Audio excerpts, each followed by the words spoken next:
Hey folks, Mike here. Wanted to give a quick heads up that this episode was plagued by a fair amount of technical issues. If you're just listening to the show, you're going to hear some choppy audio here and there. The registry statement, normally read by Amanda, is going to be dubbed over by me, like, right after I record this. If you're watching on video, you're also going to notice what are going to look like some jump cuts in the edit. Sometimes they are, sometimes they aren't.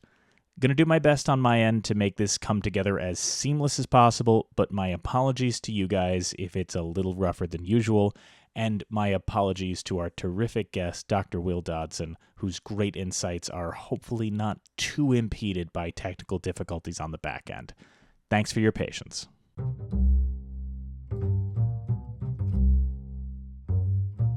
Every year since 1989, the Library of Congress has selected 25 films to add to the National Film Registry. The criteria? The films must be culturally, historically, or aesthetically significant. Each week on You're Missing Out, we take a look at one of these films to try and get to the heart of why they were selected and why they still matter. This week, Dr. Will Dodson joins us on the show to discuss Kenneth Anger's Ode to Artifice. Our guest today is a lecturer of media studies, literature, and rhetoric based in North Carolina. He's the co-editor of American Twilight, the cinema of Tobe Hooper. I did not expect that to be a tongue twister. Cinema. Yeah, it's cinema. Okay, we all love cinema. In fairness, American Twilight, the cinema of Tobe Hooper with Christopher Woofter does feel like a warm-up before you're going on stage. So cut me some slack. That's fair. And that is from the University of Texas Press. He regularly contributes video essays and audio commentaries with his partner, Ryan Verrill, host of the Disconnected podcast. Dr. Will Dodson joins us today to talk about Ode to Artifice and all things Kenneth Anger. Dr. Dodson, thank you so much for joining us today on the program. Thanks for having me. Well, since you're a doctor, I have to say, is the amount of cum ejaculated in this movie a healthy amount of cum? Tom. Different kind of doctor? Tom, let me just say, we're trying to, this is a classy program. This is an intellectual program. I don't want us to sully it by suggesting what certain fountains might represent. If we feel the temptation to do that, let's instead do something much more polite, intellectual. Anytime we want to talk about what these fountains or explosions of water might mean, let's just drop a sound clip. Kyle, can you cue up that sound for us? This is cum. See, that's how we should just cover it. Anytime we need to bring that up, let's just evoke that. Let somebody else do it for us. We get to keep our mouths clean on this one. You know, that's what I'm suggesting, fellas. Because, again, we have a respected doctor in the facility. Dr. Dodson, again, thank you so much for joining us on this. I was going to call it emergence, but yeah, there's some. Yeah, there's some explosive liquids, a recurring theme through Kenneth Anger's filmography. I wonder what that's all about. Who could say? Who can? This I mean, in fairness, what I will say is this: for as much as we're making like a little bit of light of this with regard to this film, it is kind of remarkable that Ode to Artifice is, I think, in terms of like the homoeroticism in Kenneth Anger's work and the sexual content of Kenneth Anger's work, Ode to Artifice is undeniably the most subdued and subtle. Oh boy, that must be saying something. Holy shit! I mean, like the film he made prior to it, Firework, which this is kind of a reaction to, is very, very, explicit in its homoerotic tone. So much so that it was the subject of a massive censorship battle, which Kenneth Anger played into immensely. The later stuff, like Scorpio Rising, with its homoeroticized Nazis that actually got protested by the American Nazi Party. That's 100% real. The American Nazi Party protested Scorpio Rising because they didn't like that they made them look gay. That's just like, I mean, guys, maybe look in the mirror and just try to figure out why you're I don't know. I have little patience for like contemporary filmmakers who consider themselves provocateurs because, quite frankly, it's the 2020s. You could pretty much do stuff and you're not gonna like go to jail, at least for right now. Let's see where things are in 5 years. But right now, it's a lot harder to actually be a provocateur. But when you realize Kenneth Anger was making Firework in 1947, Stuff like that feels wild. So, Will, Dr. Dodson, however you would like to be referred to in this context, please pick whichever one you like. I think I'm going to go for a pseudonym now. Okay, that's fair. Yeah, Will's fine. Will, you're here in part because an episode that previously has come out or will have come out by the time this is coming. Lassie Come Home with Hunter Robinson. When I sent him over the list of films, Ode to Artifice was on there, and he went, "You know who would be perfect for that?" And he said, "You should have Will on for that. You know, you've been on his show a number of times. I was just listening to you talk about Stagecoach with John Wayne. Real similar energies to these films. Real, well, you contain multitudes. So he suggested you come on. So I guess to kick things off, what is your kind of history with Kenneth Anger and I think just kind of experimental film as a whole? You know, what's your history with that? Well, I'll have to go backwards, and I'm afraid it's going to sound very conventional, but given my age and the social circumstances I grew up in, my first encounter with Kenneth Anger, as a name, was listening to the Misfits song Hollywood Babylon, and wondering what that's all about. And then getting to know Anger as this stylized historian of Hollywood gossip. And the Hollywood Babylon books are well known for their really ornate and beautiful language as they describe the most sordid tales, many of which are completely untrue. But some are true. So I knew of him, as a teenager, and getting into punk rock and everything. And then as I got into film studies as a discipline and profession, read about his influence on the music video form, which I guess we'll talk about, I'm sure, at length in the show. And I like many people in the late stage of Generation X, the music video form kind of defined my childhood and young adulthood, and I would certainly argue that the music video is the most influential media form in the last 50 years. I mean, everything around us now on social media is basically avant-garde symbolic short films, right? I mean, anything on TikTok could be something that Anger would have made had he had the technology. So getting into Kenneth Anger's films, that didn't happen until probably well into my 30s. And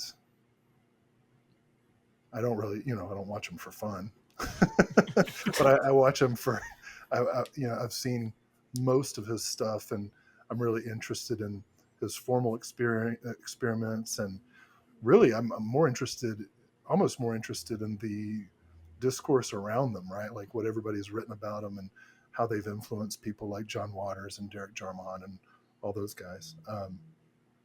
So I don't know, that's a circuitous answer to your question, but I kind of, I guess to call back to the opening of our show, I'll go with, I backed into Anger.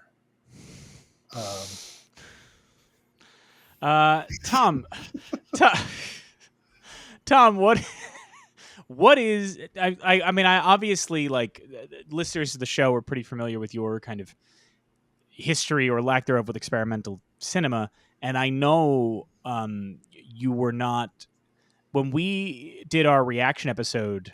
Were you not? Don't worry about it. All good. It happens. We'll cut around. But Tom, when we did our Registry reactions episode to the year Scorpio Rising got in, I remember you basically saying something to the extent of, I know the name Kenneth Anger. right? But Yeah. you were like not super.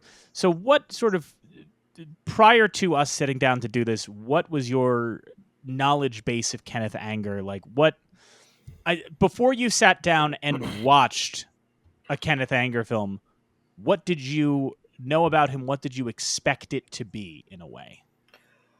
I guess for the most part, I really knew the name because of the Hollywood Babylon stuff. Um, Many a book I've read about the history of Hollywood and stuff, that name will come up or what have you. Um, and then tangentially through that, heard about that, he made films and they were controversial and all of that. And that most of that stuff started coming through by doing this show, knowing he was going to be talked about at a certain point, and that you've made a lot of picks that are experimental short films. So you'd bring up his name and talking about the shorts you were picking or whatever, or some of the experimental shorts we talked about in the past. I really didn't know what to expect. I just expected something that for the time at least would be controversial, or if I could put myself in the context of the time, I'd be like, okay, I understand why, the 40s or the 50s or what have you, the normies would get a little upset about this. One of the things that's interesting with this, and you remember when Scorpio Rising got into the registry, and it was only like a couple of years ago. I think if you talk to most people today who are film fans, film history fans, experimental film fans, and you said, okay, Desert Island or Time Capsule, Rocket Ship to Mars, you have to pick a Kenneth Anger movie to put in that ship. Most people, I think, are picking Scorpio Rising. I think Scorpio Rising is the most influential of his films. Martin Scorsese certainly cites it as a huge influence on things like Mean Streets.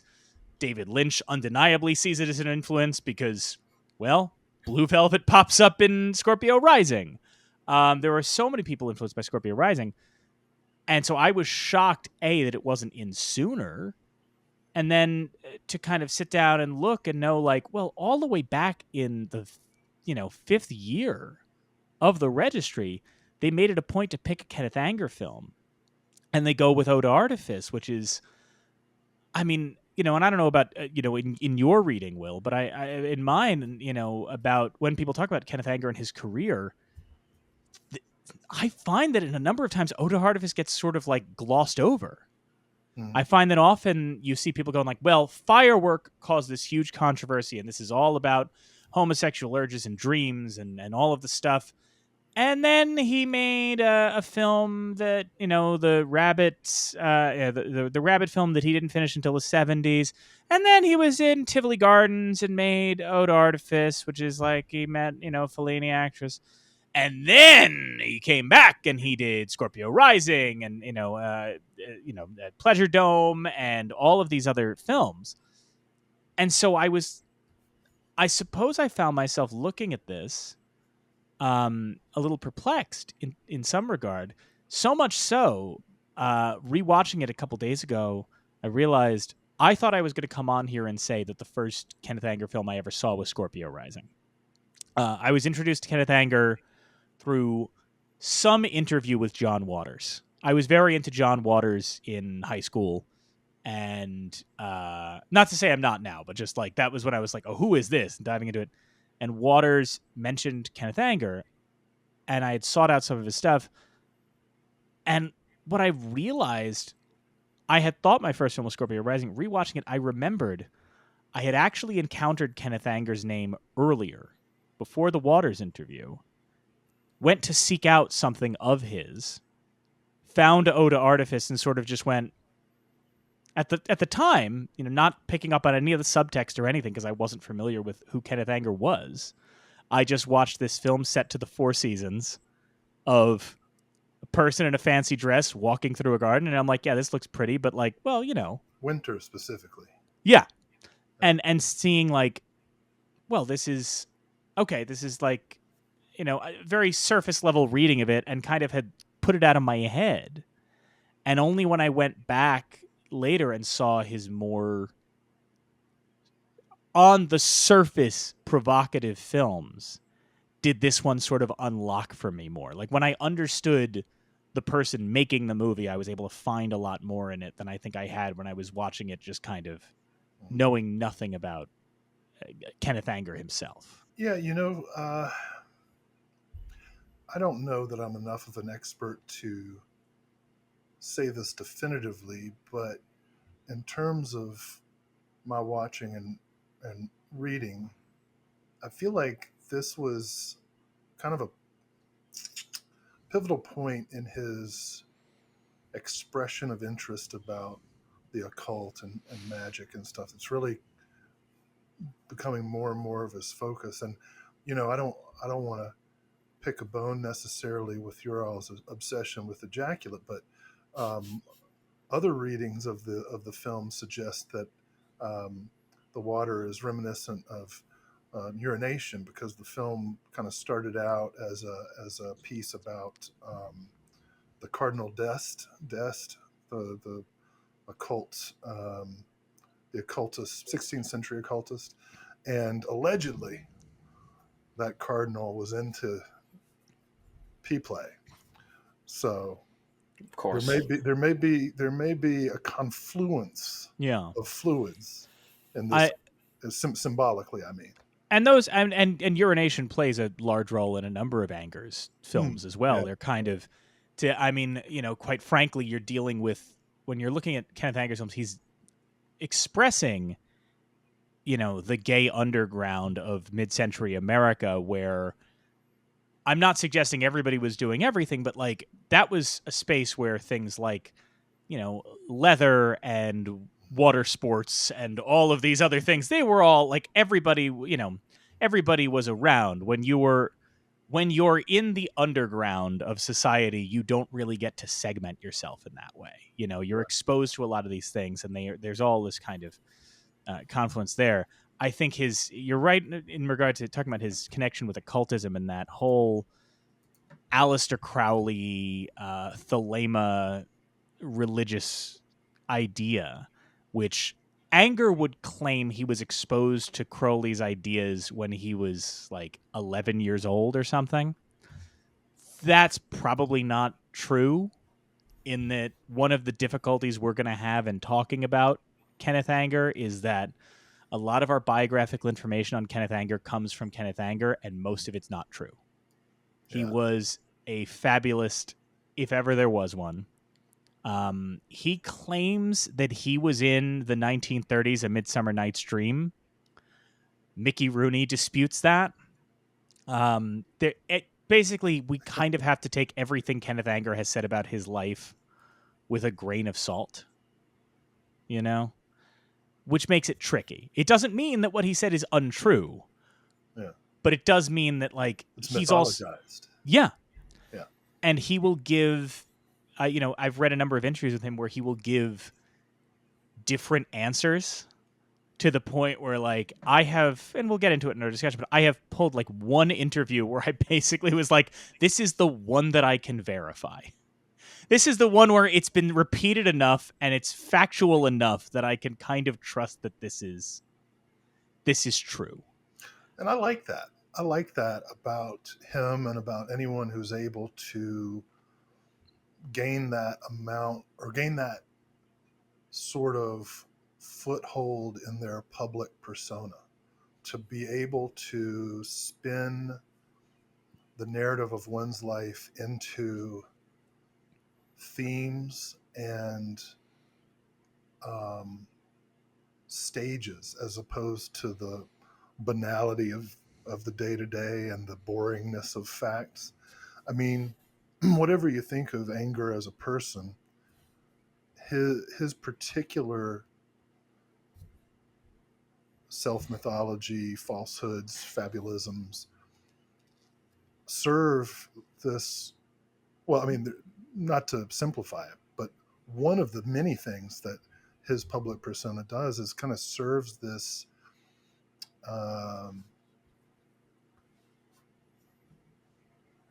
cultural shift, revolution, a not normalization of queer identities and sexual perversions, not in the moral sense of the word, but in terms of like different kinks, right?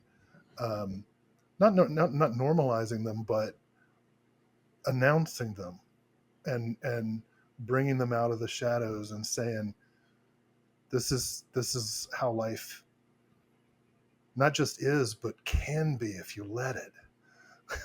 Yeah. I mean, I think that, I think when I am sometimes dismissive of a number of people who position themselves as provocateurs, especially today, it's more because I think a lot of people who kind of become self-styled provocateurs do it because they are drawn to the aesthetic of the outsider, right? They they want to just be confrontational and nasty, whereas somebody like Anger, somebody like, and similarly somebody like, Godard, or even John Waters, or you could take it even further. You could talk about a Lloyd Kaufman if you want to, or something like that, or anybody, somebody, these people, it's more the idea of like, well, no, it's their ideas. It's like, no, I have to be this way. I have to be loud and brash, whatever, because I need to push through.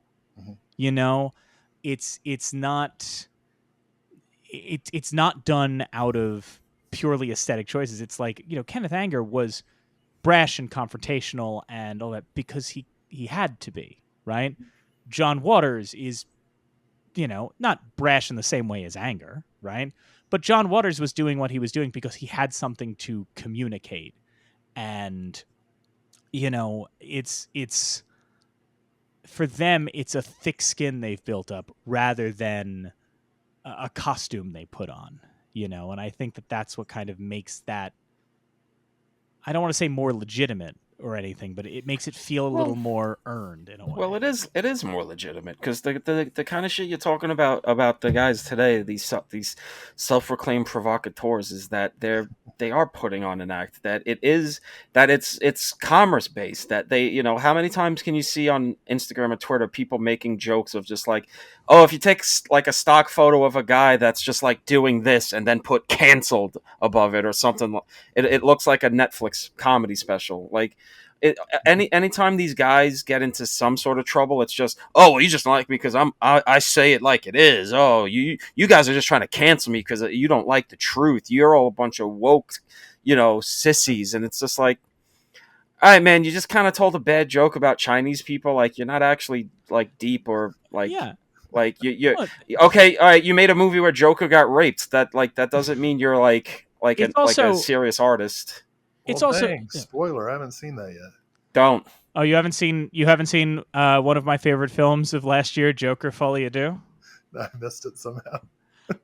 So did the rest of the world. It's also the thing of like, and I brought this up, this was years ago. I remember writing an essay in college or something for our newspaper in college, basically calling out or criticizing comedians who claim, oh, well, I'm doing provocative stuff now. And I'm like, man, Lenny Bruce could have gone to jail. Like, that's George the Carlin difference. did go to jail. Yeah, like Kenneth Anger being brought up on obscenity charges in 1947, homosexuality is still illegal. Dude, And this was, and of course he didn't make it any easier for himself with Fireworks because he was like in his mid-20s when he made that. But when he got brought up on these obscenity charges, he started claiming he was 17 when he made it, which is like kind of wild that he's like, oh, you're telling me I made pornography of myself? I've got news for you. I made gay child pornography of myself. I mean, listen, take that, society. You're like, oh, Ken. I mean, this could have gone so much worse for you. That. Hey, it is an argument. You got to give him that. Yeah, I mean, that brashness is bravery as opposed to, as you say, a lot of the kind of performative offensiveness. I mean, I'm not suggesting that this guy's a paragon of virtue or anything, but I recall recently the comedian Anthony Jeselnik kind of trying to differentiate between edgy humor and just lazy offensiveness. And essentially he said, if you're going to do edgy humor, it's successful if and only if you get away with it. That is, you get the audience on your side, and the only way you're going to do that is by not punching down and by not being just like completely married to, oh, I'm not supposed to say this, right? There has to be a point to it.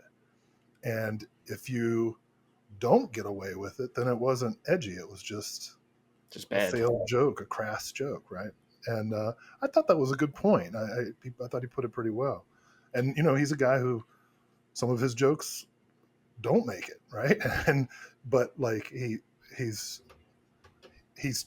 making that distinction, which I appreciate.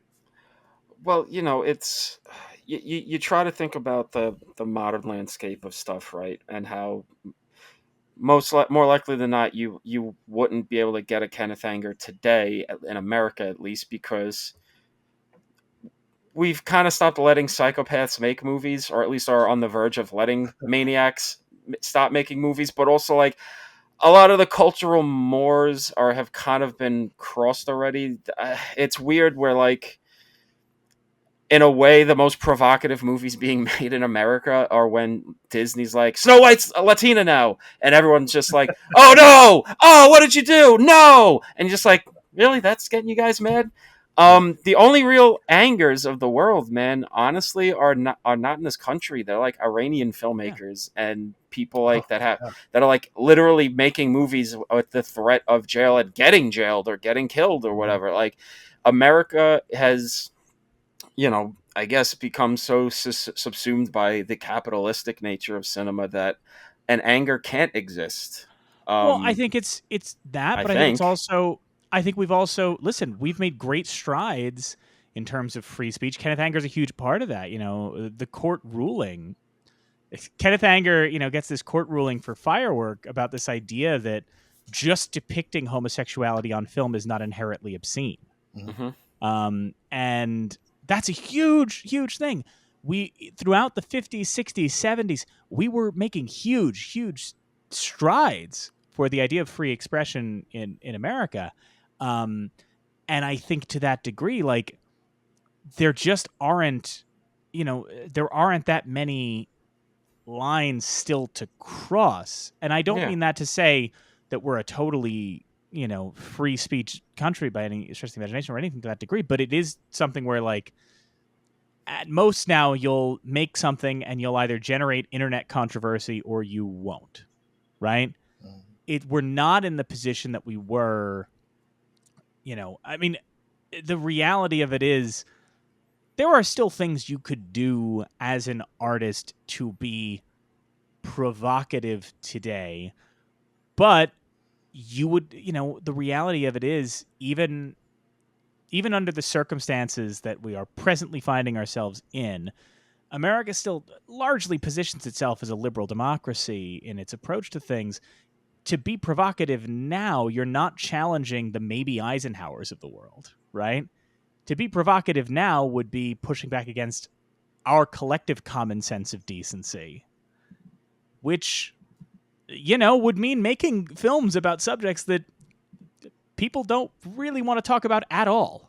It's kind of easy for us today to look at these supposedly provocative films of 50 years ago, 70 years ago, and say, what was the big deal? But, they sparked uncomfortable conversations. I think Anger's films, to a large degree, can still spark uncomfortable conversations. I think Firework is an example of something that is exploring the relationship between sexuality and violence in a way that we still don't necessarily know how to navigate. No, that's Anger stuff could still work as a provocative thing because as a nation we are started and continue to revert to a puritanical state of being completely unable to discuss human relationships on a sexual level, even if it's like the most vanilla ass shit possible. To the point where even a movie that I'm excited to see but doesn't look like it's gonna be like like a NC-17, fucking suckfest, but like Materialist comes out on Thursday, and it's about Celine Song and her career-long just determination to tell everyone she cucks her husband at every sense of the word. I don't know why. The reason I started laughing is for some reason when you had a movie I'm excited for, even though I don't think it's going to be a suck and fuck fest, I just thought, is he going to say Fantastic Four First Steps? Well, I mean, hey, honestly, that might have a little more sucky fucky. A baby comes out of that one. We at least know they fucking Fantastic Four. That's how babies are made. Okay. So, I think I've lost my train of thought. Before we start talking about the poetry of it, though. Before we start talking about Ode to Artifice specifically, before we get into the weeds of that any further, especially with this one, because there's a point I want to make about this registry statement. So let's hear what the Library of Congress had to say. Here's what the National Film Registry had to say about Ode to Artifice. This is calm. No. Ode to Artifice. Shot in black and white through red filters, Kenneth Anger's short avant-garde work was filmed in the garden of the Villa d'Este in Tivoli, Italy, a water garden of fountains and a classical statuary. A woman dressed in 18th century period costume strolls through the park, her movements gradually becoming more frenetic until she seems to become one with the water. One of Anger's more elemental, though highly stylized films, it focuses on the interplay of water, light, and stone. Now, the reason I wanted to really focus on that registry statement is we have spent our entire prelude here talking about Kenneth Anger, the homosexual and sexually provocative content in his work, right? And the homoeroticism in it, and the queer subject matter within his films. And you'll notice that absolutely none of that is mentioned in this registry statement. And not that we try not often on here to go like, well, why did the registry do this or choose this? That being said, my pocket theory on this is, one thing we found out, Will, when we were speaking with Congressman Razik about how the registry came together, was he said, it was originally supposed to be only 3 years. They didn't even know if they were going to have a budget to have the registry go on after 3 years. You are dealing with federal money, and not everybody in Congress was on board with this thing. You're still dealing with, quite frankly, Republican administrations, not by the time this year of the registry comes out. By this point, Clinton is president, but you're still dealing with a relatively conservative nation that does not know how to talk about homosexuality. We may have had a Democratic president, but we were still doing don't ask, don't tell. Yeah. And so my theory in a way is the people building the registry recognized Kenneth Anger is one of those totemic names you have to make sure is preserved. But also, we do have to go to the Librarian of Congress and say, we want to use federal funds to preserve this film. We want to use American tax dollars to do this.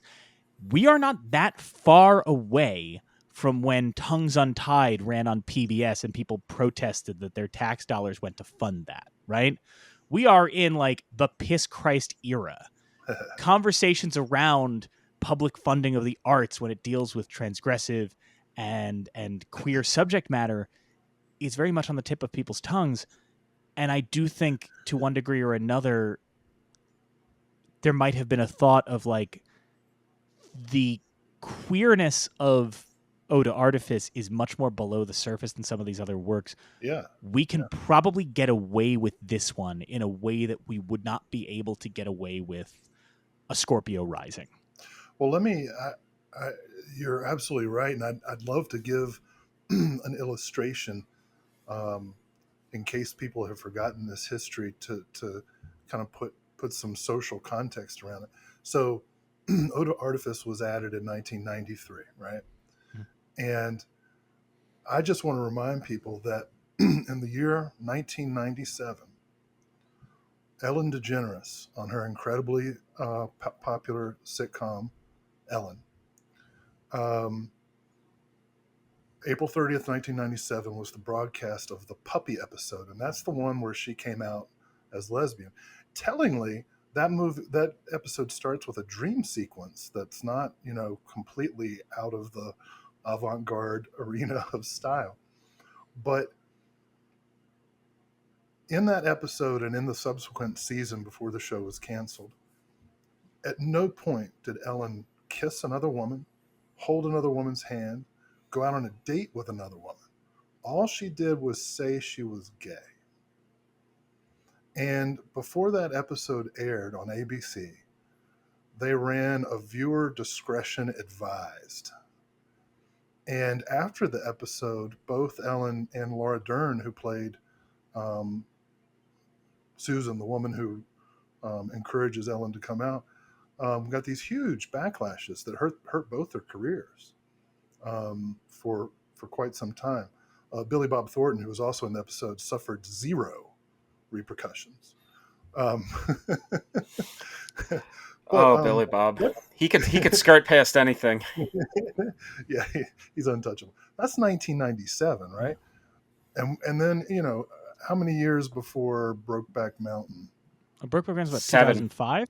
2005, and we're still talking about how brave those two straight guys were. Yeah. Oh, did you see recently, jumping off the Brokeback thing, because we're still honestly dealing with this kind of shit now, that UFC fighter Nate Diaz said he was offered to be cast in the Roadhouse remake, but once he saw that he was going to have to lose to Brokeback Mountain, he said, fuck that shit, I'm not losing to Brokeback Mountain. And you go... Yeah.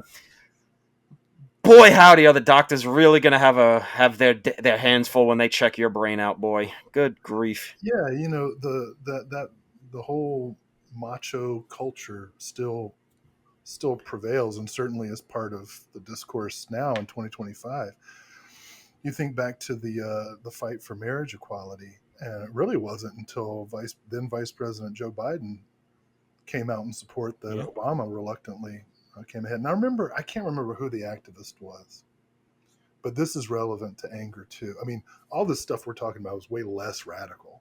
Yeah. The slow changes in mainstream society, but it's still, I think, relevant to the backdrop. And certainly, as you were saying, the kind of politics of selecting and describing the film for preservation. But during the lead up to marriage equality,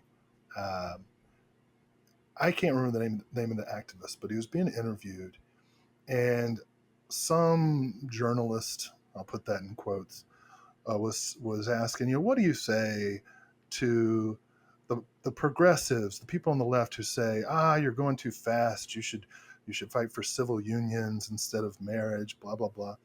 And the activist got pissed, and he said, no, if you want anything, you have to demand everything and do not stop.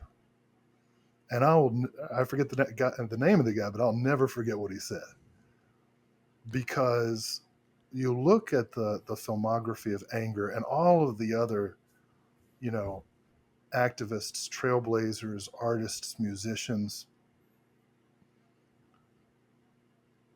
even admitting who they were publicly was a dangerous thing to do.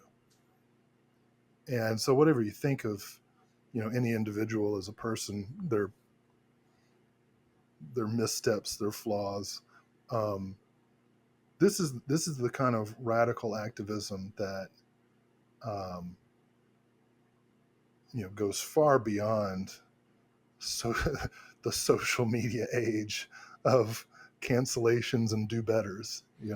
Well, I think something about, and Anger is a perfect example of this, is, and I've talked about this on the show before, I've talked about it off the show before, is when you talk about people like that, people who were activists of their time in one degree or another, these were also people who fully understood there were going to be consequences for speaking out like they did and acting as they did. And I don't mean that as in deserved consequences. I don't mean that in that regard, but I do mean the understanding of, I am going to put this out there and I am prepared for the hits I'm going to take for it, right?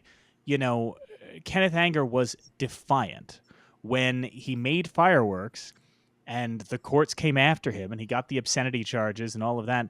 It's not like he turned around and went, whoa, whoa, whoa, I'm just a little guy. This is, you can't. He was like, Right. no, fuck you. I did this thing. I right? mean, I did this. to be fair, you did say he did try to get around it by saying, "But I'm underage." No, Tom. That was not him trying to get around it. That was him trying to. That was him trying to inflame it. I'm joking. That's the thing that's been said. But just by saying, "Oh, but I'm a little guy," it's like, well, he did try to actually say he did try to claim he was a little guy. But that's an element to this, and I think a powerful element to, again, somebody like Kenneth Anger, because even somebody who I would argue is trying to be Kenneth Anger in some of their work, but maybe goes a bit, I don't want to say too far in terms of too far content wise, but too far in terms of all right, buddy, you've lost the subtlety here. You've lost the art of it. Somebody like Wakefield Poole, the gay pornographic filmmaker who comes along in the 70s with Boys in the Sand and things like that. A lot of stuff in his work that is trying to emulate the Kenneth Anger thing. I think he does, I forget what film it is, but Kenneth Anger makes a film called Custom Car Commandos, which is about 4 minutes long, and it's just this guy cleaning his vintage car. And you watch the film and you're like, right, this is funny because the guy clearly wants to fuck this car, right? And it's it's engaging. It's contrasting the traditional masculine image of dad's in the car, in the garage polishing his car, and you're like, you're really turned on by this car. Wakefield Poole will then make a movie where a guy literally just fucks the exhaust pipe of the car, and you're like, we've lost the subtlety here, right?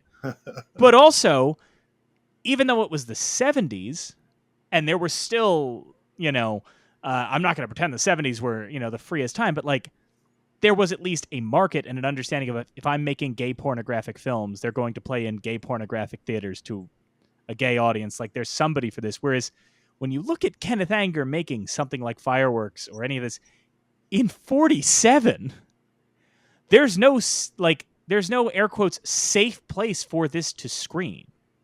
I mean, maybe within an underground or something like that, but there's really not.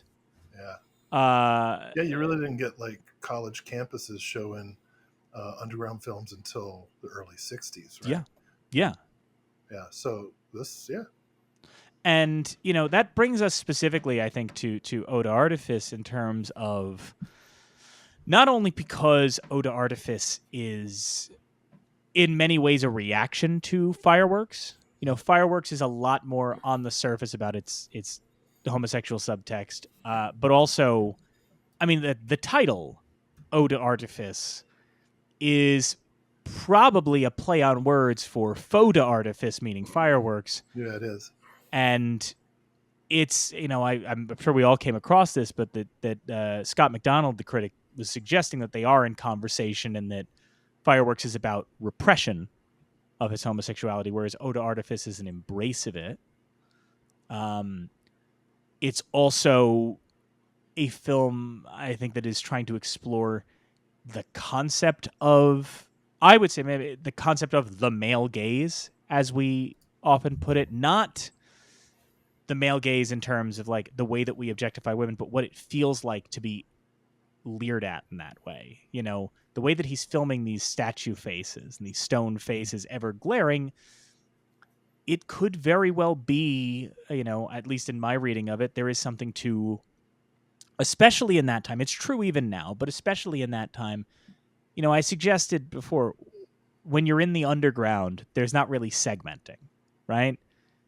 If you were going into gay spaces in the mid-century, it wasn't like you were just going to be surrounded by your peers, right? If you are a 20-something young and good-looking gay kid finding a gay space, there's going to be a lot of older men around. There are going to be a lot of very kind of, in a lot of cases, you relied on these older men to kind of show you the ropes and guide you and tell you how to survive in this space. But it did also mean, and even in the 2020s, still means when you show up to these places, there are always going to be a lot of kind of leering older men, with a bit of a gaze and a bit of a, a somewhat predatory glare that I think this film is also getting at in a way. That idea of being stared at. Which is why it's important, by the way, especially for younger men, to understand what the Village People Song YMCA is actually about. I think certain politicians don't exactly understand the meaning of the lyrics, and it's an important lifeline to send out to young queer men. It is genuinely, I know that I hadn't really necessarily thought about 40 years ago, Ron Reagan is confused by Born in the USA. And if you turn to somebody and went, 4 decades later, this is going to happen again, but dumber. Because at least you can understand the guy going like, the chorus is Born in the USA, play it at a rally. But if somebody was just like, crank up YMCA at this political rally, why? Even without the subtext, why is that there? Yeah, I don't want to identify any particular politicians who use it. Just know that they don't use it correctly. And can I say, again, I apologize for derailing it. No, please. But I teach a course in the Hollywood musical. And one of the films that I like to show towards the end of the class is Can't Stop the Music, the Village People movie with Steve Guttenberg. And it's majestic watching those kids wake up to what the Village People were really about. Because they don't know. Yeah. These 18, 19-year-old kids don't know what the Village People were all about. And then they see this movie and it's like, okay, we got disco, we got this, that. And then the YMCA sequence comes on. They're like, why is there so much penis in this movie suddenly? And it makes me feel good. It makes me feel good as a professor to help liberate these young people to the tune of Can't Stop the Music. Yeah. What a film, and starring in part a former classmate of my dad. My dad went to high school with Steve Guttenberg. No way. That's 100%. Yep. I love Steve Guttenberg. No irony whatsoever. It's so crazy. I'll just do this one little anecdote, which is, so my dad, would tell the story of like, because my dad was like on the track team. He wasn't an art kid or anything like that. But one day he'd finished track practice and he walked into school. He sat in the back of the auditorium where they were rehearsing for the talent show. And Steve, I believe, was like hosting the talent show for Plain Edge High School. And so Steve is doing jokes. He's doing bits. And rehearsal ends. Steve's walking up the alley. Sees my dad sitting in the back. And like, my dad, again, track guy or whatever, he just walks up and goes, "Hey, Vic, how was that? Was that good? Is that, I don't know if that's good." And Dad's like, "No, it's funny, good." And Steve walked off, right? That was the turning point. So my dad would always bring that up jokingly, right? Like jokingly being like, "Well, the only reason 3 Men and a Baby is because I said that to him." Hand to God. A decade later, it's the whatever it is, high school reunion. I forget if it's 25th or whatever it was. My dad's at the reunion. Steve shows up. No way. And starts talking to him, right? And he's talking to my dad, and Steve turns around and goes, "Yeah." He goes, "You remember that time in the auditorium?" And my dad apparently was just like, "Shit, you remember that?" So, yeah. I'm so glad you told that story, man. That's awesome. Yeah. Seems like a hell of a guy. I bet the Goot didn't think he'd be on this episode. I don't know. By the way, if anybody wants, you can follow Steve Guttenberg's Instagram. It's fascinating because he just posts like small, optimistic, motivational videos. It's not the thing you'd expect. He'll just film himself out and about in LA and being like, "It's a nice day out. You should appreciate the good weather." He's right. Thanks, guys. I'm like, all right. You know what? I'm going to be honest. In terms of like things 80s movie stars are doing on social media, A+. Could not be happier with this choice in particular. Could be a lot worse. Could be a lot worse. In any event. Back to Kenneth Anger. Back to Kenneth Anger. I don't know if Kenneth Anger lived long enough to see every major Steve Guttenberg movie. I don't know if he did, but he could have. I want to believe he did. It's entirely possible. I wonder if he saw Can't Stop the Music. Oh, I would not be shocked. Have to. I feel like, that's I hope so. It's a given. Well, that also makes me wonder because these two movies so weirdly are connected in my mind all the time. Can't Stop the Music and Cruising. Well, Do you think he saw Cruising? Different tones. undoubtedly. Not only, here's the thing. I'm Well, willing to bet not only did Kenneth Anger see Cruising, Kenneth Anger in his journal or whatever had 15 pages of notes about everything Friedkin got wrong. Because that is just the kind of guy he was. Well, but with Ode to Artifice... Oh, sorry. Well, no, you know why those two movies are connected, right?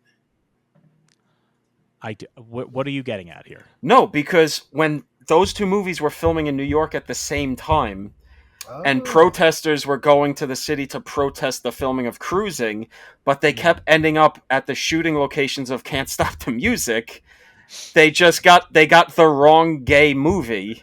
And they would have to be like, no, Friedkin's a few blocks that way. Go get him. Leave us alone. God damn it. Oh my gosh, I hope that story is true. Is that true? It's true. Oh my god, that's amazing. Which also, another sidebar, my favorite story about Cruising is that the serial killer that Cruising was based on played a nurse in The Exorcist. I did know that. Which is one of the craziest goddamn things I've ever heard in Hollywood history. Oh, how creepy. Imagine, like, I know Friedkin was a fucking nutcase, but, like, what must that realization have been like once that guy was caught and being like, wait, that fucking guy was in one of my movies? What the fuck? And not just, like, background. He had, like, dialogue. He interacted with a child. Amazing. Yeah, Hollywood's weird, man. The great thing about avant-garde cinema is that it opens you up to all the tangents that you can free associate with, you know? I mean, listen, it's yeah. not like, but see, that's totally disconnected because it's not like Kenneth Anger would ever make a movie that contained a murderer, right? I mean, look, I don't. Let me check my notes, but I don't think Kenneth Anger would ever cast a Manson family member to. Oh dear. Which one? Oh dear. I believe that one is. It's not Lucifer Rising, right? It's one of them. I'm now forgetting exactly because it's one of the later ones. It's one of the 70s. No, I mean which Manson did he? Oh Christ, what was his name? Do you have this, Will, or do I can pull it up, but I'm blanking on the name now. Oh, look at Mr. Homework over here. I know. I've got a lot here. All the Mansons kind of. Bobby Beausoleil. Okay. Bobby Beausoleil in Lucifer Rising. It is Lucifer Rising. From 1972. 3 years after. Just want to note, 72. It's not even like a late stage reclamation project. And, I'm sure Ken had reasons that he claimed were why he did it, but he did it because he was good looking. And that's really... That's why you cast anybody, really. Yeah. It's a visual medium. Well, also, like, let's face it, Ken... Not like podcasting. Ken, and his interests and his proclivities, I mean... Again, the Nazis factor into Scorpio Rising very heavily and all that, and you do have to wonder, like, what's that driving at here exactly? You know, is it just saying like, oh, there's a lot of homoeroticism to the Nazis, or are you also saying, listen, there's something kind of attractive about it? We don't fully know. I mean, the reality is one thing that we do know is he talked a lot about contrast, that he felt contrast was very important in all of his work, and things working against each other. I want to take a second, if I may. I mentioned I pulled up one of these interviews with him, and it was from a magazine called Electric Sheep Magazine. I want to just read a paragraph of his when he was asked about Ode to Artifice, especially because it mentions the Library of Congress specifically. But he said, Ode to Artifice was made in the 50s, and the amazing thing is that I got permission from the Italian Department of Antiquities to film in the Villa d'Este Gardens, which is about 30 miles outside of Rome. Of course, they said don't break any statues or anything, which we didn't, but I don't know if they would grant that today. The Tivoli Gardens have always been a tourist attraction, and as I was filming, I had the right to block off certain parts for half an hour. So you only had a half hour. It usually worked out fine, but a couple of times the American Express bus would come along and they would say, let us in, we're going to be late to see something else. I just ignored them until I got my shot. It was very tricky filming with the sunlight, and the reason why Tivoli Gardens were so wonderful was it's full of big cypress trees, which create wonderful dark shadows, so you have shafts of light, which are almost like theatrical spotlights coming down. I had to plan it all ahead according to the time of day. It's all day for night, shot with red filters on panchromatic stock. It's the only film of mine that's been chosen for the Library of Congress for preservation. I don't know what that means. They haven't given me any money to do any preservation, but they have a copy of it. I just felt like that paragraph really sums up the Kenneth Anger experience in any interview with him, because it starts with just, oh, I can't believe I got away with that. Then a bit of thoughtful conversation about my artistic style. And also, I didn't get enough money for it. That's the real Ken Anger journey there, if you will, you know? I love a man who knows what his priorities are.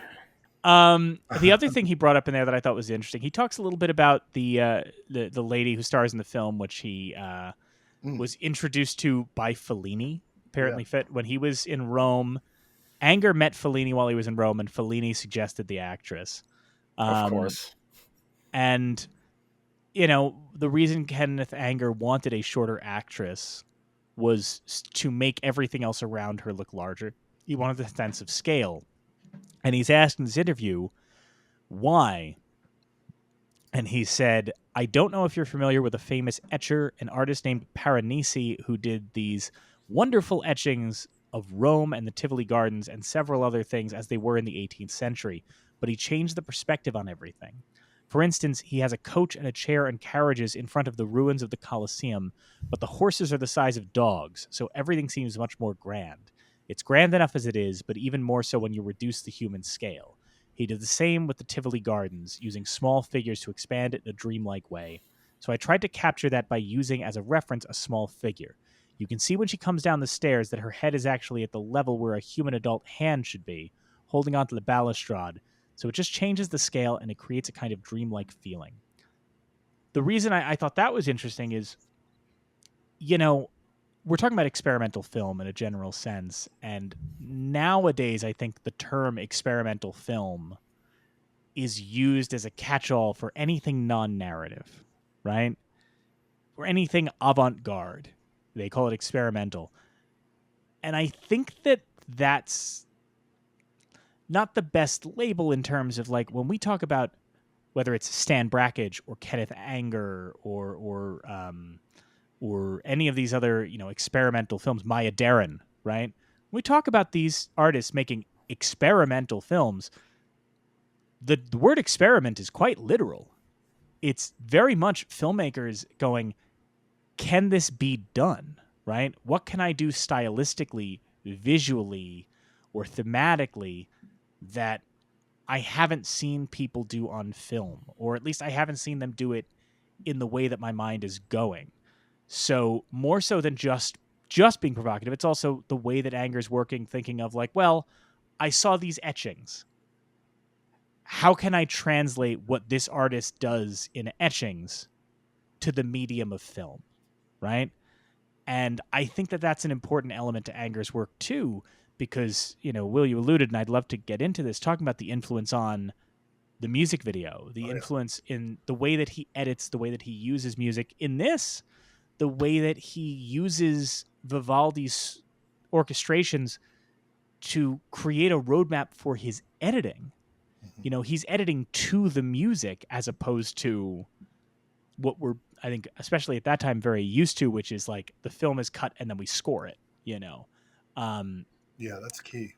And so I think, you know, we've talked about the subjects, but I do want to talk about just the way that this film actually, and Anger and these filmmakers, experimental filmmakers, really were trying to innovate and experiment with this relatively young medium at this time. So,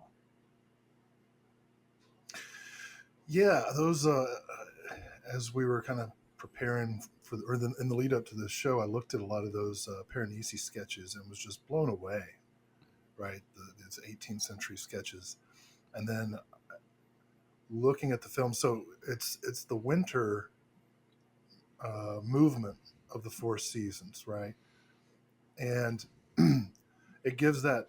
I'm not a musicologist or anything, so I'm taken from other reviews and everything, but the emotional cues, right? The melodic lines, how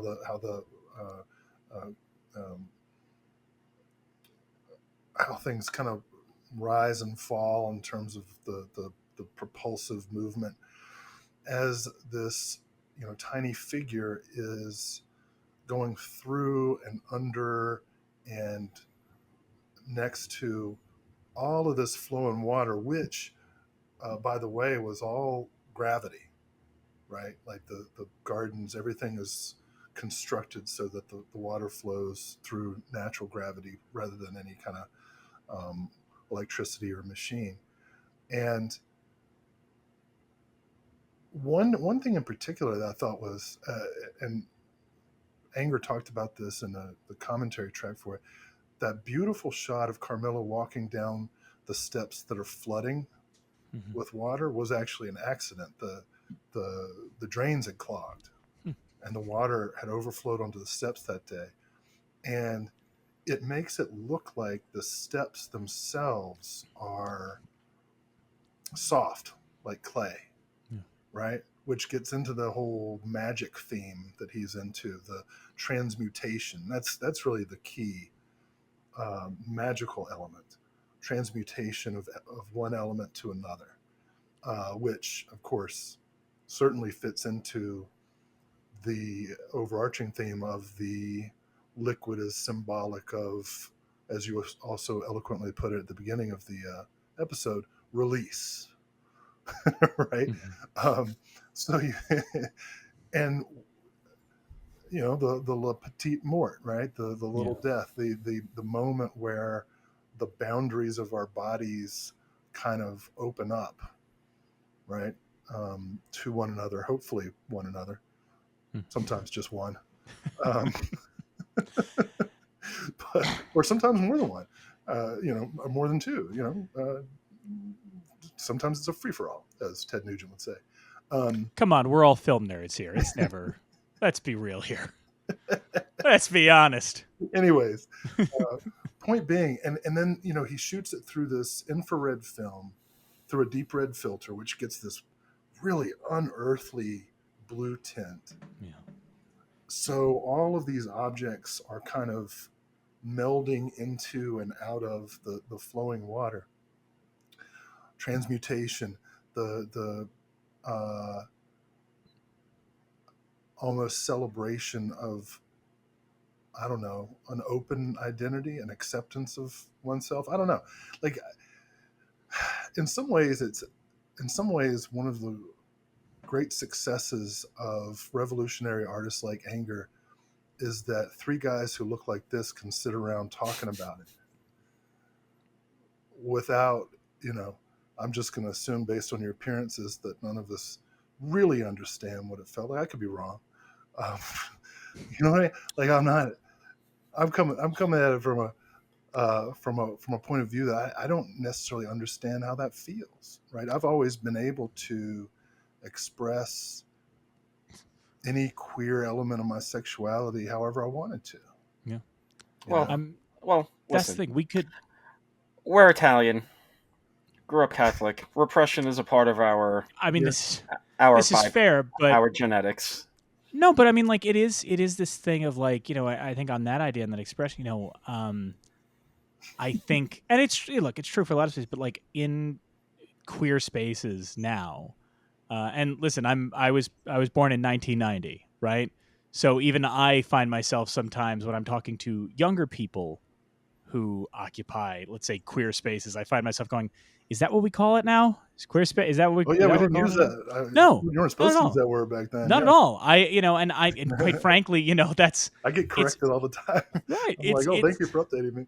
It's a weird thing, and I was talking to somebody. I'm not going to get into the specifics of it, obviously, but I was talking to somebody on the phone recently. Because I was a younger man and I was pretty freewheeling in my youth, but I'm settled down now. But I was talking to somebody who is very active that in shirt the. says otherwise, but go ahead. Hey, listen, got to keep something alive. But I was talking to somebody who's very active and is dating in queer spaces now, And so often on the phone, he would go, "Have you heard about, you know what this term is, right?" And I'd be like, fucking no, man. We didn't have that nomenclature in the 2000s. Yeah. These words did not, like, and I think, when I talk to older people, it's the same way of, like, I feel like every generation, yes, that progress is good, right? The idea that, somebody my age, somebody who would now be in like their mid 30s, and is not entirely heteronormative, probably had the experience of being a certain age and watching like a good looking person of the same sex on television and going like, I have an odd reaction to this, and finding the verbiage later. There you go. And somebody now That's what I'm getting at. has that verbiage present for them pretty upfront, whereas somebody of Kenneth Anger's time, really was like, it had a very different feeling toward that. Maybe didn't necessarily know that was an option for them until they read some old Socratic dialogue or something in school. And while that progress is positive, it's positive, anybody who experienced an earlier time always looks at this newer generation with this feeling of, I don't know if you know how recently this progress was made. I find that astonishing when I talk to, we've said this on the show many times, but I remember being in high school. I graduated high school in 2008, right? I was, graduating high school during Barack Obama's election after 8 years of Bush, and having this feeling of like, when Bush was in office, there was talk of a constitutional amendment. That like said marriage can only be between a man and a woman. Barack Obama gets elected, and I remember saying to a friend of mine, a theater friend, and we were both saying like, maybe in our lifetime, gay marriage will be legal. And, it certainly happened within our lifetime. It was relatively quickly. And now I talk to younger people who are like, well, why was gay marriage ever a problem? And you want to just go, you have no idea how close we were /are to losing all of this. This is a much more fragile pedestal than you realize. People who are still alive now can tell you about the police raids on gay bars. Like, not to get political or anything, but they just took, I'm going to get political. They Let's just get took political. Harvey Milk's name off of a battleship or whatever the hell it was. Now, when I was 18, 19 in 1997, right? When the Ellen episode aired. And when I was in college, I made a friend who was, gay, and joined the what was then called the GLBT club with them. And at no point did anybody ever even talk about the idea of marriage equality as something they thought was achievable. Yeah. And then, what was it? 2013, 2012. Yeah. So it was 20 years after that. Right. And now, as you mentioned, right, the people coming after rights, there was this long march of, not just for queer people, but obviously minority people, women of every identity, to obtain rights, right? First it was the fight for rights, and now it's the fight to keep them. Yep. And as you say, that fight seems to be coming fast. And I think that, not to get to like, those who don't know history are doomed to repeat it, even though it's one of my favorite subjects. Shit, it's literally happening as we speak. But I think an element of that is understanding, in a way, knowing how these battles were fought before, right? How these fights for rights and for acceptance were fought before, and the people who fought them, and looking to that as to how we can keep pushing and how we can keep fighting back. I think, again, there were, especially when it comes to queer filmmaking, right? And when you look at, as we would call it, like LGBT cinema of the last 50, 70 years, right? There are two very different types of queer stories or queer storytelling in cinema that both played a role. And some are the very provocative, the John Waters, the Kenneth Anger, and the other are, and I remember being in college and arguing this too, when we were in some class debating, because this was still when things were, like, well, will there be gay marriage? Or how do we get people to accept gay people? And they were saying, like, well, maybe we need more documentaries about gay life. And I remember saying this, I don't think Tom was in this class, but I remember saying, like, do you know what the most effective film for gay equality has been in the last 50 years is Dog Day Afternoon?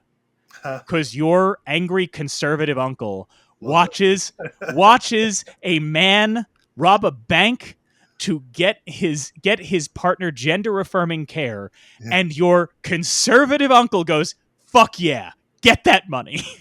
You get him. Where's my 4K? Right, he's on his Seriously, side. man. Let's He's get on it. his side. But like that's also an element, right? That's also a factor, and I think that anybody who tries to argue that there is one right way to go about it, whether it be through, one right way to go about fighting for rights, one right way of self-expression or anything like that, again, you need a John Waters, you need a Kenneth Anger in cinema today, but it also can't just be John Waters and Kenneth Anger. You know what I mean? There needs to be a spectrum, and I think, yeah. Waters is this perfect bridge, right? Because I feel like if Kenneth Anger were listening to us, he'd just be like, what the fuck are you talking about? But Waters, I remember Waters was asked, interestingly enough, I think it was on an episode of Fresh Air on NPR, during the lead up to marriage equality. And he was asked if he supported it. And he goes, well, yes, but I always thought one of the privileges of being gay is that you didn't have to get married. I loved that. But even talking about that and about acceptance, like, for me, because I was a theater kid in school, right? And I was aware of John Waters, right? Because John Waters would pop up in things from time to time. He's in a fucking Chucky sequel, for God's sake. John Waters was he was a presence, and I was aware of Pink Flamingos, though I hadn't seen it at that point. And then all of a sudden, Hairspray opens as a Broadway musical. I know, it's crazy, and wins Tonys. And our school is taking a trip to see Hairspray, and I just had this thought, even then, of like, that's genuinely wild. That little kids now know who John Waters is. Yeah, that's huge. I'll bring it full circle with you. I in a course I teach called on cult films, I do a John Waters unit, and I had a student, just like the most earnest, tattooed, pierced, gender non-binary, just like, I'm so happy that you're able to express yourself. You know what I mean? And they got upset. They were like, I'm not cool with John Waters. And I'm like, seriously? And they were like, yeah, I watched Hairspray and they used the R word. And I was like, okay, we're going to have to, I get it. We don't use that word right in these contexts now, but let's talk about what John Waters was doing. Yeah. And eventually they came around. But like, I had this moment where my heart just stopped and I'm like, wait, am I about to watch John Waters get canceled? Well, no. I mean, it is that thing though, and I personally think that is a dividing line, and I'm not gonna, get too into this, but I do think that's a dividing line in terms of, like, I said this thing about anger and the way that, leather and water sports and all that kind of just circulate here, and I think that's partly because, like, when you were part of the queer underground scene, like John Waters, and his Baltimore crew, right? Or with, the entire Rocky Horror crowd going to those shows. When you're part of those spaces, the whole idea is there's no lines, right? There's no segmenting. You don't even necessarily have the verbiage for quote unquote what you are. You're kind of just there, as Dr. Frankenfurter says, don't dream it, be it. You're all just floating. you're all just floating and everybody's touching each other and stuff. And I do think that in that situation, when you see the way that like John Waters' crew talk to each other, yeah, they're using all kinds of slurs directed at one another Right. happily, because it was like, yeah, man, fuck it. Like this is, it's a term of endearment. It's what we're doing. owning And- the differentiation, Yeah. right? Well, And I think once you get more segmented, right? You know, I think I understand why, you know, the terminology of queer has become like the overall umbrella, right? Of like, I'm in a queer space. But even so, you know, on the one hand, I think it's important that, you know, especially younger people now understand, you know, have this way to like, well, I can categorize exactly what tribe I'm a part of and what group I'm a part of. But at the same time, you know, you want to make sure perhaps that doesn't rob your ability to kind of see other people in the space and empathize with them. And I think, you know, somebody of Anger's era was forced to kind of explore and expose themselves to all kinds of ideas and things in a way that, like, queer or otherwise, we can sort of inoculate ourselves to now and avoid these other. No, I think that you all are making some good points, and it was kind of causing me to reflect on, you know, some differences with how I grew up versus how my children are growing up now. I remember in the year 1991, I was 13 years old, and I went to Mercer Mall in Bluefield, West Virginia. This is near where I grew up, really small rural area. And I went into a disc jockey, right, that CD store that used to exist. And I had seen a music video, going back to the Kenneth Anger kind of artistic influence, a music video that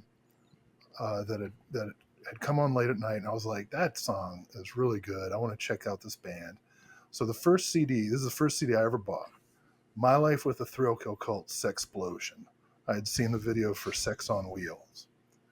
And not only was I 13, but I was a pretty innocent 13, right? I hadn't had much exposure to anything, really. We didn't have cable. We had just gotten access to cable like a year before. So I was hooked on MTV. And so I started listening to My Life with a Thrill Kill Cult. Boy, you talk about leather and waterworks. I didn't know what they were talking about, but I sure felt funny. And but there was nobody I could tell about it. Yeah. You know, like I would play the CD for other people, and they'd be like, "Oh, this sucks," you know, or what are they talking about, or whatever. They just wanted to listen to Metallica and Guns N' Roses. It was a dark time. Hey, people think about the night. No, but that's all they wanted to listen to. You know. Well, listen, I can understand that sentiment of only wanting to listen to Metallica. Guns N' Roses, Sure, sure. Hey, I appreciate, you know, everything up to and including the Black Album, but like I didn't have, and I was a more or less straight kid, but I still didn't have anybody to talk to about these feelings and like, oh, this leather sounds interesting, you know. My kids grew up, and in some strange ways, the COVID era kind of enabled this. The online conversations that kids had when they were in quarantine enabled them to develop a hyper precise vocabulary for who they were, or who they felt like they were. Even better, who they felt like they might become, or might revert to, or might be today and might be tomorrow. But what quarantine robbed them of was the social experiences of actually, well, experimenting and interacting and taking their abstract feelings and putting them into real physical spaces. And now, right, that's happening, and it's happening at a time that there's this backlash against the vocabulary and the visual expression of who people are, right? Where people ask you to use they pronouns as opposed to binary pronouns and so on. Think back to the time that Kenneth Anger is working in. Again, I think his response to a conversation like this would be basically, "Fuck you guys." Yeah. I'm not here for pronouns. You know what I mean? Yeah. I don't know. Maybe it would be, but that's where we are, right? That's where we are in the development of it. And again, I want to emphasize the sort of abstract filmmaking that Anger pioneered in so many ways is almost second nature to Gen Z and Gen Alpha, who communicate through memes and Instagram stories and reels and TikToks, which are abstract filmmaking. Yeah. And I think too, like we're focused in this conversation, we focused a lot on the queer element of Anger's films, and I think this is especially true of Eau d'Artifice, but it's true of all of them. We've used the word provocative a lot, but also Eau d'Artifice and Fireworks, they are evocative, Yeah. right? Oh, They beautiful. are Beautiful. they are things that, obviously now we can watch something like Firework, less so Art Artifice, but something like Firework, and go, right, this is about dreams of like mildly sadomasochistic homoerotic encounters. Mm. Somebody in 1947 could have watched that film, and they don't have the language for that. They're not locking into that. And all of this, including like tearing open someone's guts and finding a clock inside, means something entirely different, right? Yeah. And, Anger's films do invite that kind of exploration. And I think that's the beauty of experimental film in general and non-narrative film in general, is you can come away with 3 different readings and all of them can have some validity to them. I think that one of the things that makes his work endure in such a way is, I think you're right, Will. He would say, he would probably say, who gives a shit to a lot of the stuff that we're discussing here. But it's also because these films and, Scorpio Rising, Eau d'Artifice, have meant different things at different times to different audiences. And I think that particularly this one, we've talked about the way that the registry statement avoids any mention of sexuality or anything like that. Obviously, we're more comfortable talking about those things, so we try and find that in this work, and we try and discuss that in this work. But what was it to watch this movie in 1993? What did you bring to it then?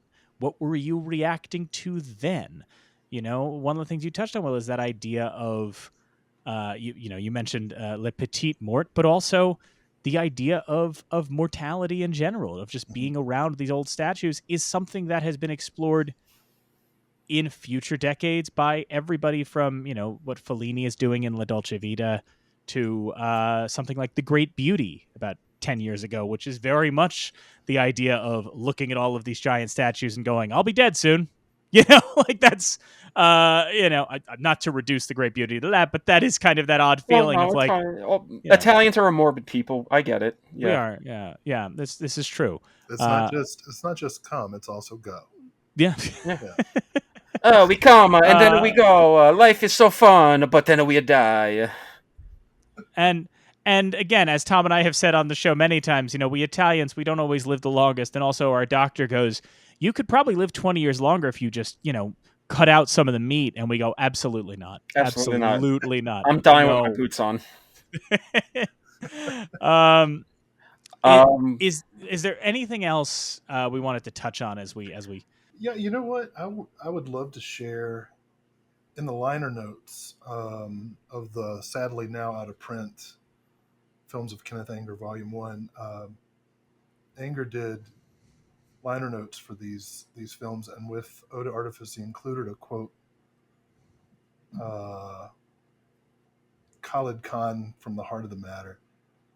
Pour water on thyself, thus shalt thou be a fountain of the universe. Find thou thyself in every star, achieve thou every possibility, which is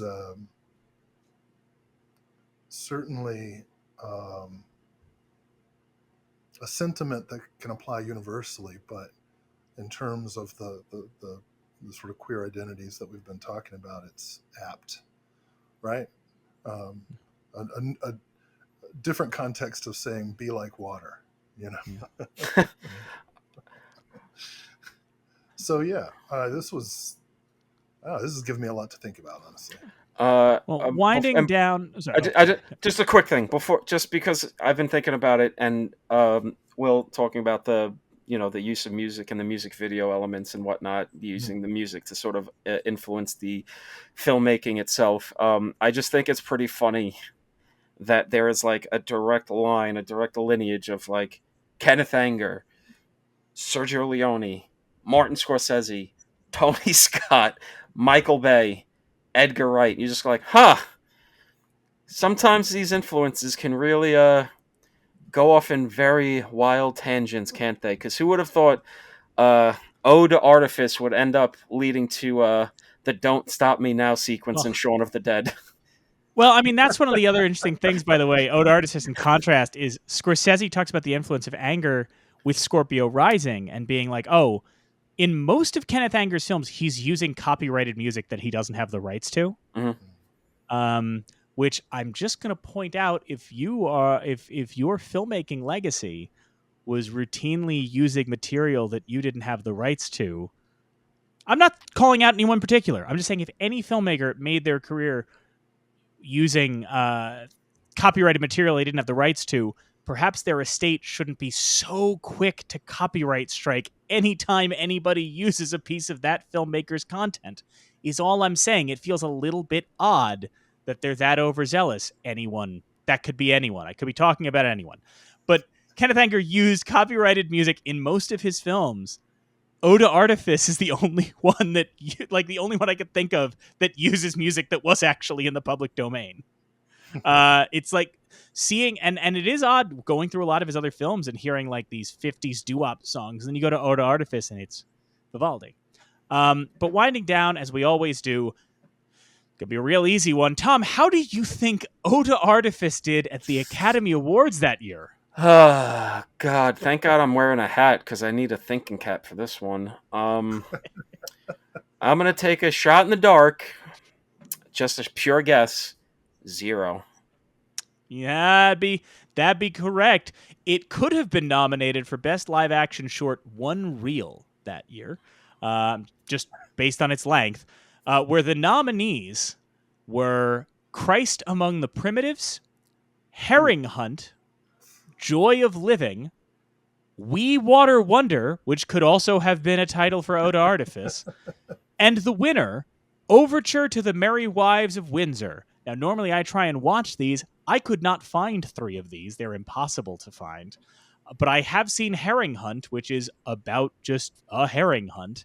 And I have seen Overture to the Merry Wives of Windsor, which, if you were wondering, is an orchestra performing an overture.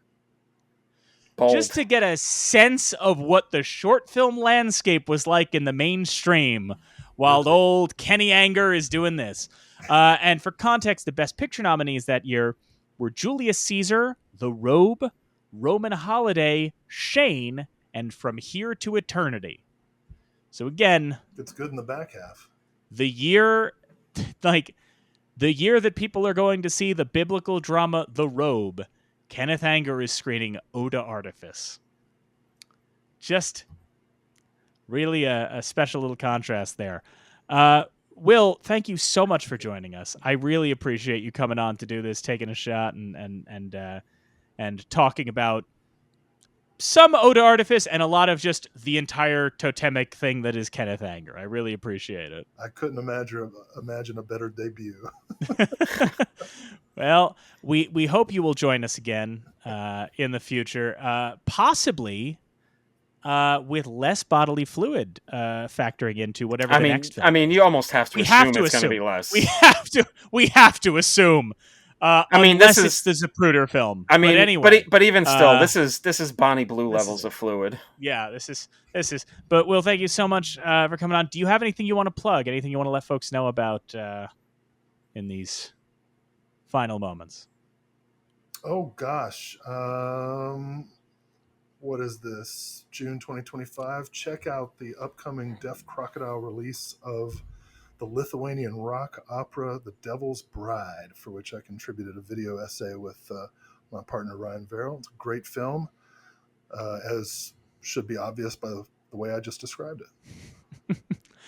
Well, Will, thank you so much for joining us. Everybody else, stick around. We'll be right back with our picks for the National Film Registry. The National Film Registry isn't some fixed object, frozen in time. It's always growing, adding new titles every year. These annual selections are made by the National Film Preservation Board, with members like Martin Scorsese, Alfre Woodard, and Leonard Maltin, and representatives from organizations like the Academy, the DGA, and the AFI coming together to debate and decide. But they don't just pull titles out of thin air. They pull from the public, people like you and us, who can submit their nominations for the registry in a form on the Library of Congress's website. What we do, at the end of each episode, is have Mike and Tom pick films not yet in the registry that they feel should be, inspired by that day's topic. At the end of each season, those films will be formally submitted to the National Film Registry for consideration, on behalf of You're Missing Out. Here are today's picks. All right, well, I feel like it's been a while. I'm going for a Tom pick. A lot of different ways we could have gone with this one. And I was really struck by the visuals when watching and rewatching this movie, rewatching it this morning. And just something was itching at my brain of what it was reminding me of. From the visuals, but also thematically. And then even talking about it in the episode sort of strengthened my feelings about what it was making me think of. Looking through my movies to try to be like, what is it? And kind of realizing the weird offbeat Tom choice that it was reminding me of. From the visuals and the way the visuals enhance and work with the themes that he's going with, especially if you consider it as a discussion with fireworks, where that one is about repression, and this one, depending on how you view the two movies, this one is about the release, the joyous celebration of releasing your emotions, getting rid of the repression, as it were, and just coming all over the place. That's calm. So there is a movie that has very strong visuals that remind me of the look of this movie, that is very much dealing with the ideas of repression, and ultimately within the movie itself, letting that, either, depending again how you view it, letting the repression go or letting it subsume you. But either way, the repression stops being repression and becomes another thing. It transmogrifies into something new. I'm going I'm going with Rob Zombie's Halloween 2. I knew I was going to get that reaction, but yeah, I know. It's because I've got a big old brain and I know how to watch movies correctly. I don't know, just the look of it. It seemed Kenneth Anger feels like the kind of guy Rob Zombie definitely watched his shorts. Rob Zombie, with his work, from the music videos and many of his directorial work, feels like he's trying to capture some of that provocateur energy that an Anger gets. And this movie has that sort of early silent film horror movie vibes without ever being really that. But it's got the same thing. And there's visuals and just framing and color schemes and all of that in Halloween 2, with the dream sequences of Laurie dealing with the psychic trauma of her family's history, trying to break loose until it finally breaks loose at the end and reality starts bending in on itself. I think Rob Zombie, if he might not even know he was doing it consciously. It might have just been something in his mind that affected him deeply, and he just went with it. And that feels like a very avant-garde experimental filmmaker sort of thing to do. Just go with your gut and see where it takes you. And I genuinely, visually and thematically see connectivity to what is going on here and what's going on in Rob Zombie's Halloween 2. One of the best horror movies of the 2000s. Put some respect on its goddamn name. That's my pick, Rob Zombie's Halloween 2. Mike, do your thing, cuz. So, For mine, we were talking about Kenneth Anger as this totemic figure. We were talking about Kenneth Anger as somebody who had these very influential experimental films. And we're also talking about somebody who, when we're talking about experimenting, we're not just talking about experimenting with ideas, but experimenting with scale, experimenting with styles, experimenting with the question of, can you actually do this with a film? And I say this because my thinking here on this one in particular is more about the man who made the film than this one particular film. And it's also, quite frankly, more urgent than any other Registry pick that I've made. So another filmmaker came along later, but also got their start making experimental films. You might not realize that they did, right? Kenneth Anger was always identified with films like this, be it Eau to Artifice, Fireworks, Scorpio Rising, Lucifer Rising, any of those. Whereas the filmmaker Jim Henson received an Oscar nomination for an experimental film that is fairly Anger-esque, minus the queer subtext, perhaps. I don't know, but with a film called Timepiece. But I'm not here to talk about Jim Henson's early films. I'm actually talking about his final film. As we record this, today, the day we're recording this, is the first day in 30 years that you cannot see the final film that Jim Henson ever worked on. Jim Henson, up until his dying days, was an innovator. He was fascinated by different styles of filmmaking. Kenneth Anger talked about wanting to experiment with scale and what he could do with those kind of dimensions from an etching to a moving picture. Henson was thinking about what you could do moving from 2 dimensions to 3. Toward the end of his life, he was working on selling the Muppets to the Disney company, and he was working on what would be his final Muppet project, a 3D film called Muppet Vision 3D. It's one of the last film. It was the last film Jim Henson worked on with the Muppets.